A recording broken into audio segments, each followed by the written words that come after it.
네, 안녕하세요. 네, 저는 파레토 프랩 본원과 아이비 센터 대표를 맡고 있는 김기종이라고 합니다. 네, 저희가 이제 이번 주도 어김없이 화요일에 진행하는 위클리 세미나, 예, 오늘 2시 정각에 시작할 텐데요. 네, 오늘은 이제 AP 스태티스틱 부제는 25만 분의 6, 그 비법을 공개하겠다. 여기서 25만 분의 6이라는 숫자가 뭘 의미하는 건지, 예, 세미나 과정에서 한번 확인해 주시면 좋을 것 같고요. 저희가 이제 매주 세미나 진행하면서 세미나 이제 많이 참석해 주신 분들한테는 여름 특강 할인 행사가 있습니다. 그래서 부모님들 혹시 괜찮으시면 저희 지금 여기 채팅창에 다른 분들은 못 보시게, 예, 그 저희 관리자한테 학생 이름과 오늘 참석하셨다는 그런 의사표시를 간단하게 남겨주시면 저희가 추후에 반영해서 할인 행사할 때, 예, 출석 체크 누락되지 않도록 잘 관리해 보겠습니다. 그리고 저희가 이제 오늘로서 이제 세미나가 네 번째 진행인데요. 예, 저희 일단 계획은, 예, 5월 초까지 계속해서 5월 초나 중순까지 다양한 주제로, 예, 부모님들 만나 뵙는, 예, 시간 갖고 있고요. 앞으로는 이제 일단 예정된 것은 다음 주에 AP 이콘을 한번 진행해 볼 생각이고요. 그 다음에 3월 SAT 시험에 대한 분석도 저희가 특별히 영어 선생님 모시고, 예, 진행할 생각입니다. 저희도 이제 사실은 지금 봄 특강 중이라 사실 이렇게 세미나를 진행하는 게 체력적으로나 물리적으로 많이 솔직히 쉽지 않은 상황이긴 한데요. 그래도 매주 2, 30분 이상 들어오셔서, 예, 세미나 잘 봤다 피드백 남겨주시고, 그 다음에 또 좋은 의견 또 주시고 부모님하고 소통할 수 있는 교류의 장으로 저희도 활용하고 있기 때문에, 예, 큰 기쁨으로 생각하면서 진행하고 있다는 점 감사의 인사 먼저 올립니다. 네. 한번 그럼 오늘 내용 좀 본격적으로 한번 시작해 보도록 하겠습니다. 네. 일단, 네, 잠시만요. 죄송합니다. 네. 저희 세미나 좀 간단하게, 예, 앞으로 일정이랑 지나온 과정들 한번 좀 설명을 드리면요. 일단 2월 18일 날 시작을 해서 AP Care, 그 다음에 이어서 AP Chemistry, 그리고 지난주죠. 예, 지난주 내용 상당히 좋았었습니다. 저희 곽인철 선생님과 함께한 SAT 리딩 라이팅, 그 다음에 제가 진행한 수학, 예, 이런 세미나 내용으로 지난주 진행했고요. 오늘은 AP 스태티스틱 진행할 예정입니다. 다음 주에 AP 니콘으로 한번 만나 뵙고요. 저뿐만 아니라 저희 파레토 프랩에 소속되신 선생님들의 다양한 의견을 좀 다양하게 부모님들한테 전달드릴 수 있도록, 예, 저희가 앞으로도 좀 더 좋은 프로그램을 기획하고 있으니까요. 예, 저희 세미나 많이 성원해 주시면 감사하겠습니다. 네. 일단 제목은 그렇습니다. 25만 분의 6의 기적이라고 한 이유는 뭐냐면요. 재작년이었죠. 저도 올해가 강사 생활이 18년째인데, 이 AP 스태티스틱 2과목에서 전체 응시생 25만 명 중에 딱 6명만 100점 만점에 100점으로, 예, 그 만점을 받은 학생이 있었습니다. 그래서 컬리지 보드에서 특별히 메시지가 왔고요. 전 세계에서 0.002% 안에 드는 그 6명이 제 학생이라는 점. 그래서 제가 사실은 이제 이것이 제 강사 인생의 굉장히 큰 자부심이고, 이 학생이 단순히 한두 번 저랑 수업을 한 게 아니라 처음부터 끝까지 시험 볼 때까지 서로 이렇게 수업도 많이 하고, 그 다음에 질문과 대답하는 과정에서 저도 강사로서 성장할 수 있는 시간이었는데요. 이런 좀 선물 같은, 예, 이런 사건들이 있어서 부모님들한테 제가 강사로서의 자신감과 그다음에 이후에 조금 더 이런 기쁨을 다시 한번 누려보기 위해서 노력하고 있다는 점을 좀 말씀드리고 싶어서, 예, 모두의 이 말씀을 드렸고요. 올해도 지금 저희가 AP 스태티스틱 문제풀이반을 아주, 예, 왕성하게 지금 진행하고 있는데요. 올해도 후보들이 조금 있습니다. 그래서 제가 만점을 좀 목표로 너는 공부를 해봐라 이렇게 추천해주기도 하고, 예, 그렇게 하고 있습니다. 참고로 이 AP 스태티스틱은 전체 100점 만점에 70점 이상이면은 5점이 나옵니다. 다만 그 70점을 받는 게 그렇게 녹록한 과정이 아닌데요. 예, 그 과정 역시 한번 오늘 같이 말씀 나눠보면서, 예, 어떻게 하면 쉽게 5점을 갈 수 있는지 한번 인론 드려보겠습니다. 네. 이거 좀 다소 도발적인 제아의 기사인데요. 제가 2012년, 예, 미국에 있을 때네요. 예, 그때 요런 포브스에서 나온 이런 매거진에서 나온 요런 기사를 한번 본 적이 있습니다. 뭐 의역을 하면 이렇죠. 어떤 티네이저 여학생이 임신을 하게 됐는데, 예, 그거를 그 학생의 아빠보다도 타겟, 여기서 타겟은 왜 우리나라로 치면 이마트 같은 예, 그런 쇼핑몰이죠. 예, 미국에 혹시 거주하셨던 분들은 되게 유명한 요 타겟이라는 쇼핑몰 다 아실 텐데요. 이 쇼핑몰이 먼저 알았다는 겁니다. 네. 이 쇼핑몰은 이 아이의 이런 개인적인 상황을 어떻게 알았냐? 바로 데이터를 통해서라는 거죠. 예.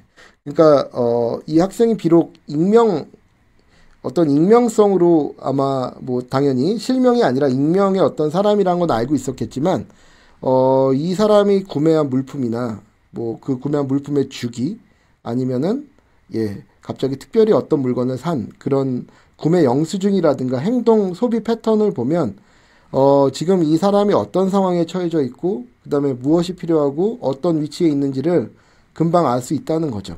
네. 그래서 이제 이게 의미하는 바가 뭐냐, 이제 실제로 빅데이터의 시대가 이제 왔다는 점입니다. 예.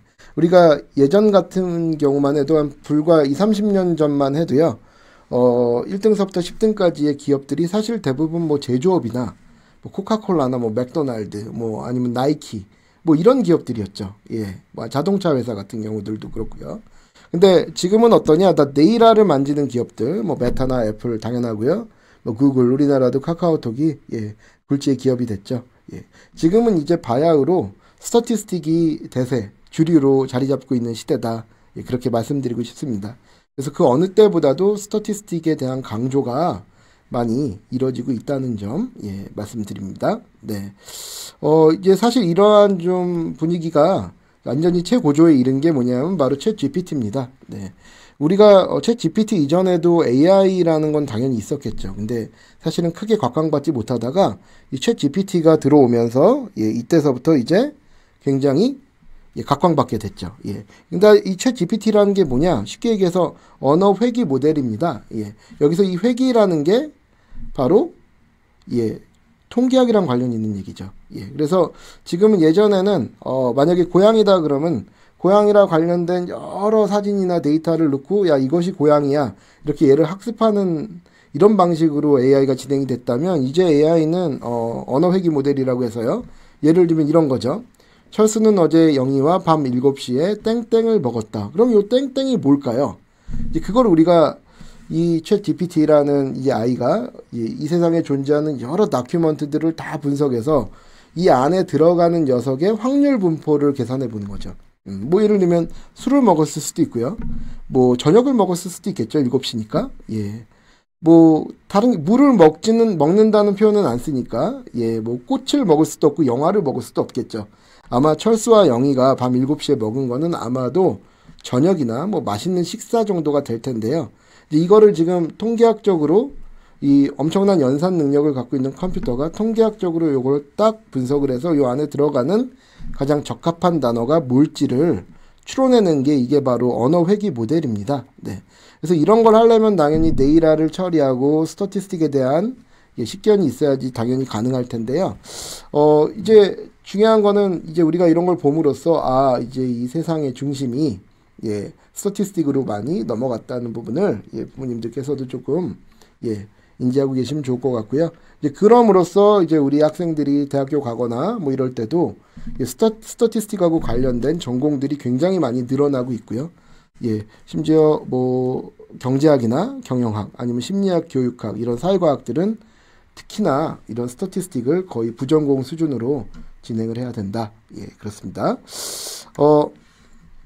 이게 이제 저희 수강생의 차이로도 사실 나타나는데요. 이게 작년 데이터입니다. 2024년 시험 본 결과를 제가 한번 꼼꼼하게 아주 자세하게 분석을 해봤는데요. 일단 AB와 BC 스태티스틱 수강생 차이가 좀 이걸 보시면은 이제 확 이제 와닿죠. 예. 아마 여기 저희가 언뜻 생각하기에는 칼 BC가 훨씬 수강생이 많을 것처럼 보이지만 사실 작년에 14만 8,191명, 뭐 대략 15만 명쯤 됐습니다. AB 시험을 보는 학생이 27만 뭐 8천 명쯤 됐죠. 근데 스태티스틱이 벌써 AP 칼보다 거의 1.5배 이상 많은 25만 2,900명 이 시험을 봤죠. 이게 비단 작년만의 그런 이게 트렌드는 아니고요. 사실 이런 트렌드가 발견된 지는 굉장히 오래됐습니다. 네. 2002년에는 이 시험 본 학생이 불과 4만 9천 명밖에 되지 않았습니다. 그런데 2013년에 16만 명, 18만 명, 19만 명 쭉 올라가다가 2016년에 처음으로 20만 명을 넘었고요. 예. 오름 추세는 계속되다 이제 코로나 때 전반적으로 모든 AP 응시생의 숫자가 확 감소하면서 2년 동안은 다시 부진했지만 다시 수강생들이 가파르게 늘어나기 시작해서 작년 역대 최대로 25만 2천 명까지 올라온 그런 상태입니다. 네. 제가 2006년서부터 강의를 했는데요. 2006년만 해도 저한테 오는 학생들의 대부분은 칼큘러스가 대부분이었고요.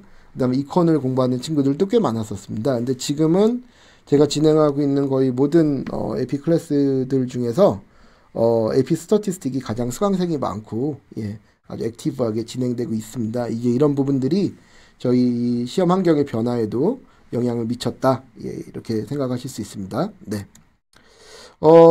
특히나 이제 이 에피스텔 수강생이 늘어난 원인 중에 하나를 조금 면밀하게 분석을 해보면, 이 문과를 지망하는 학생들의 성향이 좀 달라졌다는 부분이죠.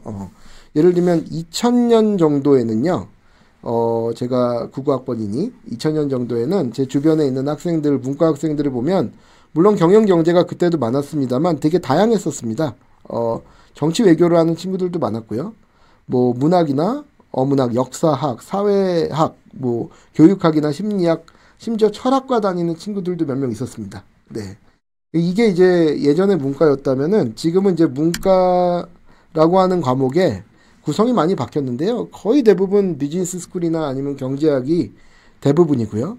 그 다음에 이 경제학의 좀 뭐랄까요, 예, 또 다른 버전이라고 할 수 있는 뭐 사회학이라든가 심리학, 교육학, 예, 이런 부분들, 통틀어서 전부 다 데이터로 어떤 직관을 검증하는, 예, 그런 과목들이죠. 예, 이런 과목들에 대한 수요가 폭발적으로 늘어나서요. 하버드 문과 학생들의 70%는 경제학이라고 하죠. 네, 그래서 경제학과 경영학이 대세인 시대로 들어왔습니다. 네, 굳이 경제학 경영학이 아니라도 지금 말씀드린 이런 전반적인 사회과학들이, 예, 본인들이 갖고 있는 어떤 직관, 본인들이 발견한, 예, 그런 어떤 그 가설들을, 예, 통계학적으로, 네, 검증하는 것이기 때문에 통계학이 이제 굉장히 필수 과목으로 좀 들어왔고요. 최근의 추세는 이제 이과 학생들한테도 유려한 글쓰기나 말하기를 강조하듯이 문과 학생들한테도 이 데이터에 기반한 좀 논리적인 사고, 이런 것들을 통해서 논증하는 그런 능력들을 많이 요구하고 있기 때문에 통계학이 그 어느 때보다 중요해진 과목이다, 이렇게 생각하시면 되겠습니다. 네. 이 점수 구조를 한번 좀 보겠습니다. 네, 이게 작년 실제 시험인데요. 25만 명 중 응시생 중에 이게 좀 사실 굉장히 특이할 만한 사실이죠. 5만 6천 명, 약 22%에 해당되는 학생들이 최소 점수인 1점입니다. 예, 그러니까 이 얘기는 무슨 말이냐? 12학년들이 수강 비율이 높은 과목이기 때문에 이런 현상들이 이제 벌어지고 있는 거죠. 네. 그래서 실제로 이제 5점 받는 비율은 17.5%인데요. 이 작년을 기점으로 해서 이 부분도 사실은 좀 큰 변화가 있었고, 제가 이제 그 다음 슬라이드에서 이 연도별로 5점 비율이 어떻게 바뀌었는지도 보여드릴 텐데요. 사실 이 17.5%가 역대 최대 비율이었습니다. 예, 그 전까지는 12에서 16 정도였는데요. 작년에 굉장히 많이 올랐고요. 예.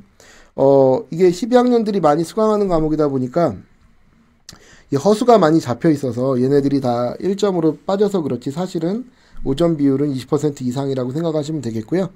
실제로 대학교에서는 이 스태티스틱을 굉장히 어려운 과목이라고 인식을 하지만, 이제 저희가 잘 준비하면 그렇게 난공불락의 과목은 아니다. 예. 그리고 4점 이상서부터는, 아마 칼리지에서 이제 한 과목 우리가 수강한 걸로 인정을 받을 텐데요. 그 비율이 거의 40%에 달하니까요. 예. 그래도 반드시 5점을 받아야 되겠으나 4점 이상이 39%다. 예, 이렇게. 하지만 이제 재수강생으로 좀 좁혀서 생각을 해보면요. 작년, 재작년 모두 다 80% 이상 5점이 나왔습니다. 예.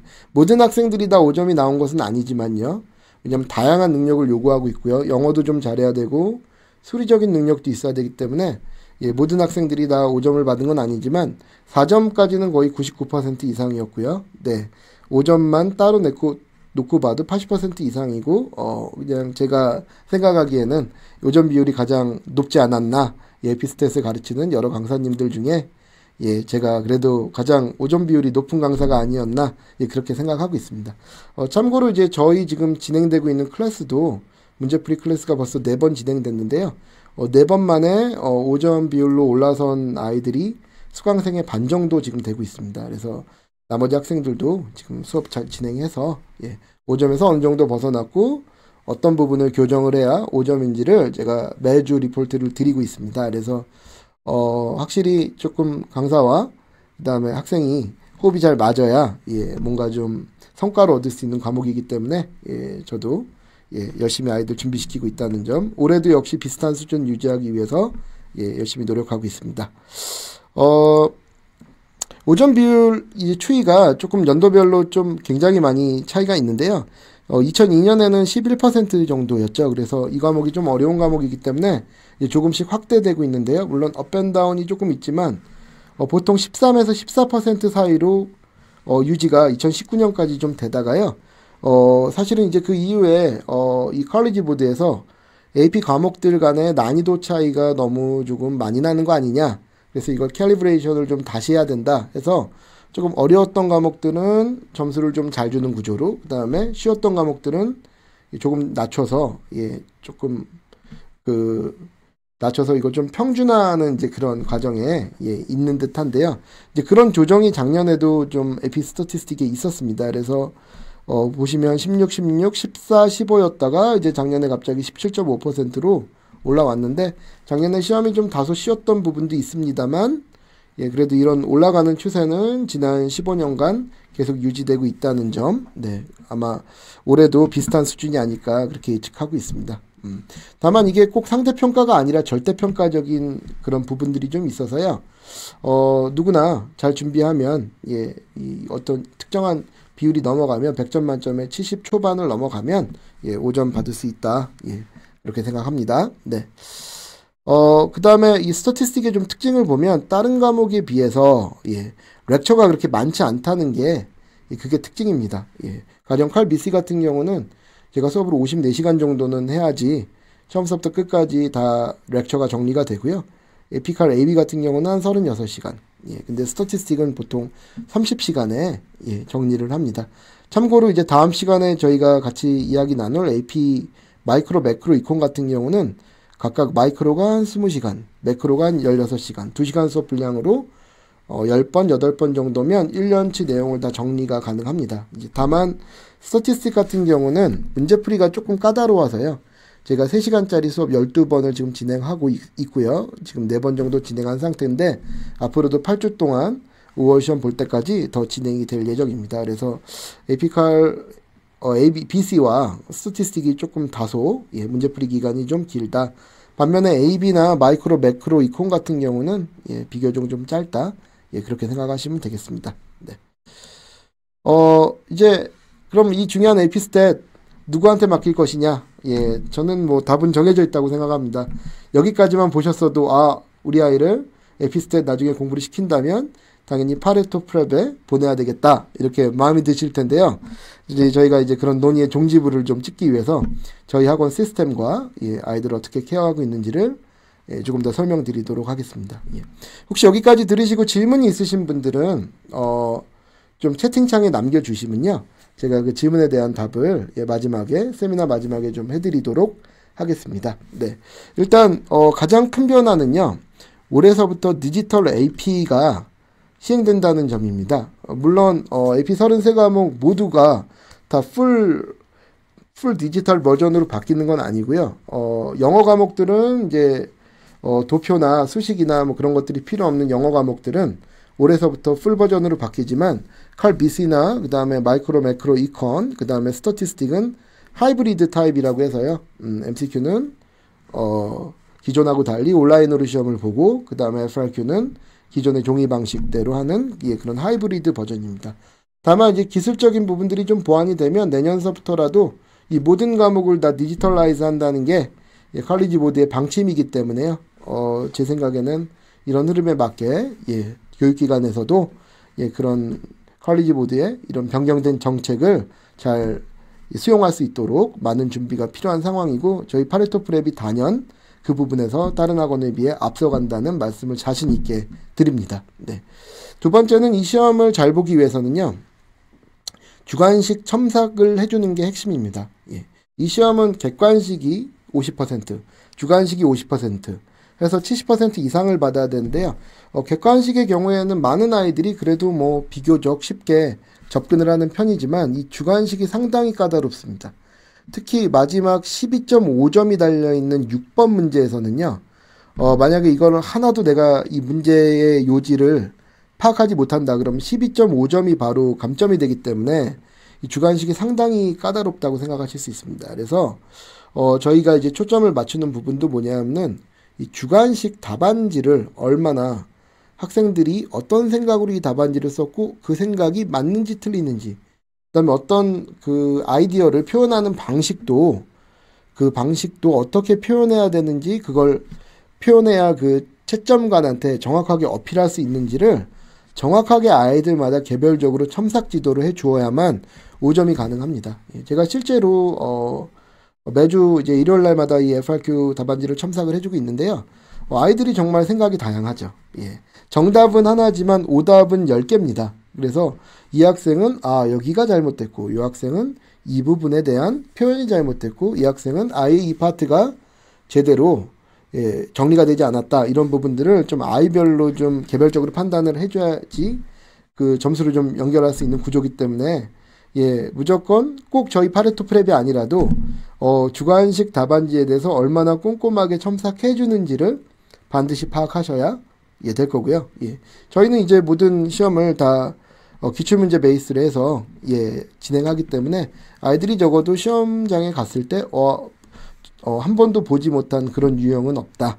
그렇게 생각하시면 되겠습니다. 그래서 저희가 지금 진행하고 있는 수업도 2013년 이후로 코로나 2년 빼고요. 2024년까지 진행됐던 모든 시험들을 다 망라해서 만든 실제 기출문제 목 테스트로 진행하고 있다는 점 말씀드립니다.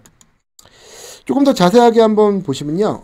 저희 이 디지털, 제가 미리 좀 약간 영상을 좀 준비해 봤는데, 디지털 AP 플랫폼입니다. 저희 학원에서 이제 개발한 거고요. 이렇게 이름을 넣고요. 이메일하고 저희가 알려준 비밀번호를 낸 다음에 이렇게 로그인 지금 하고 있죠. 네, 아마 화면으로 보실 텐데요. 그 다음에 이제 시작을 누르시면, 시작을 누르시면, 그 다음에 이제 이렇게 문제가 시작이 되는 거죠. 그래서 위에 시간이 가고요. 그 다음에 1번 문제 이렇게 체크하고 넘어가고, 지금 보고 계신 이 화면이 실제 우리 아이들이 시험 보러 갔을 때 만나는 실제 시험장 세팅과 99% 똑같다고 생각하시면 되겠습니다. 그래서 답 체크한 거 이제 그 오밋하거나 아니면 다시 체크하고 싶은 거는 이게 체크가 가능하고요. 네. 나중에 또 다시 돌아가서 그 문제를 또 다시 정답이 맞았는지 체크할 수 있는 그런 기능 다 탑재되어 있습니다. 그래서 무엇보다 시험 보러 갔을 때 환경과 똑같은 환경에서 계속해서 연습을 해야 조금 더 시험장 가서 당황하지 않을 수가 있겠죠. 네.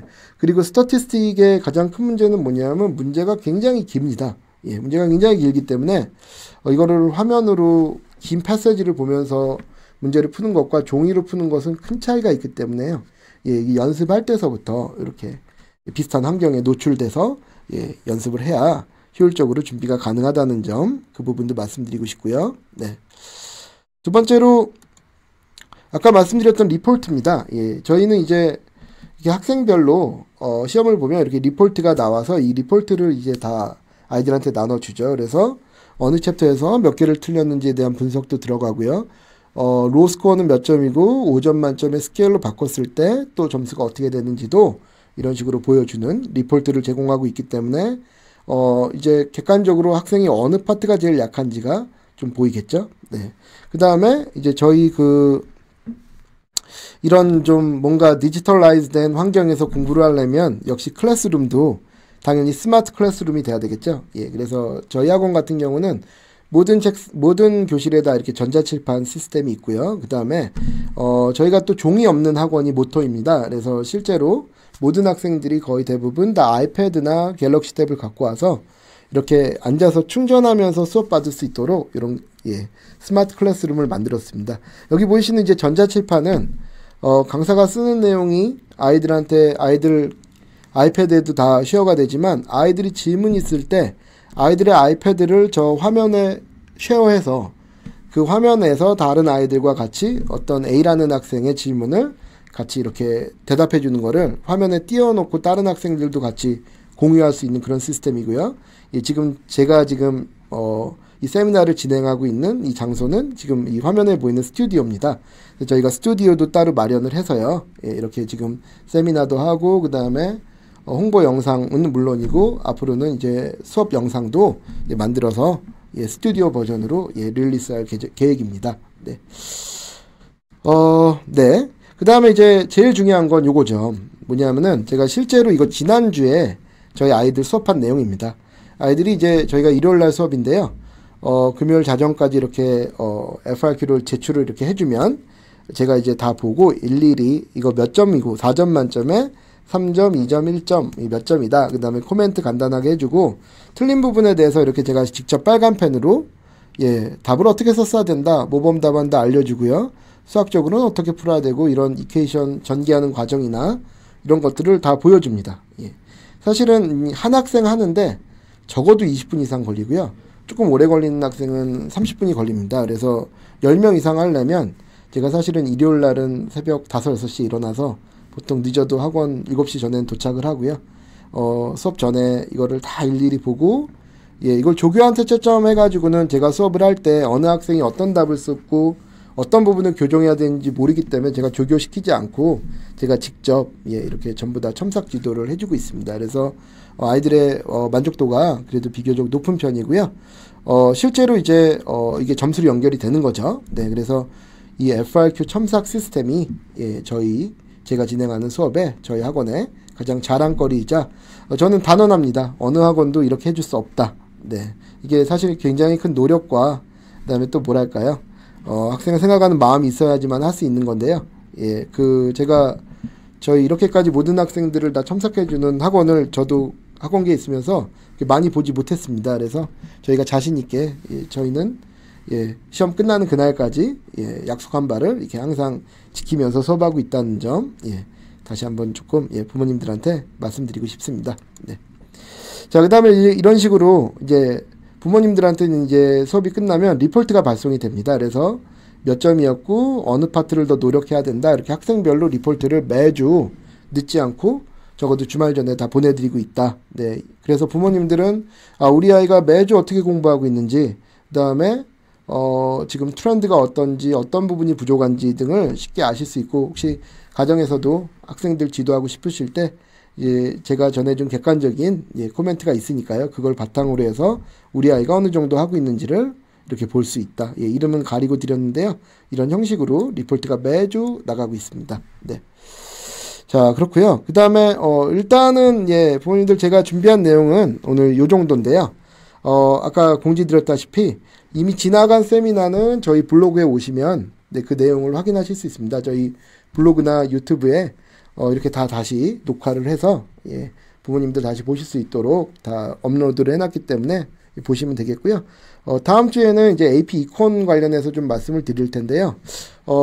이코노믹스라는 과목에 definition이 뭐냐, 어떤 제한된 자원을 얼마나 효율적으로 써서 나의 만족을 극대화할 거냐, 네, 그런 부분이죠. 그래서 다음 시간에 저희가 진행될 이콘에서는 단순히 5점이 목표가 아니라 어떻게 하면 가장 적은 시간을 쓰면서도 예, 5점을 받을 수 있냐. 그게 이제 다음 세미나의 주제가 되겠습니다. 그래서 이콘, 마이크로, 매크로 두 과목 다 저도 가르친 지 한 15년 이상 됐고요. 또 제 개인적으로는 저 학부와 석사를 이코노믹스를 전공했기 때문에 수학을 가르치면서 또 통계학을 가르치면서 이콘 역시 예, 지난 15년간 예, 계속 놓지 않고 많은 학생들 지도했던 과목이라 저희 파레토 프랩에서도 제가 예, 진행을 하고 있습니다. 그래서 다음 주에는 이 내용으로 한번 찾아뵙고요.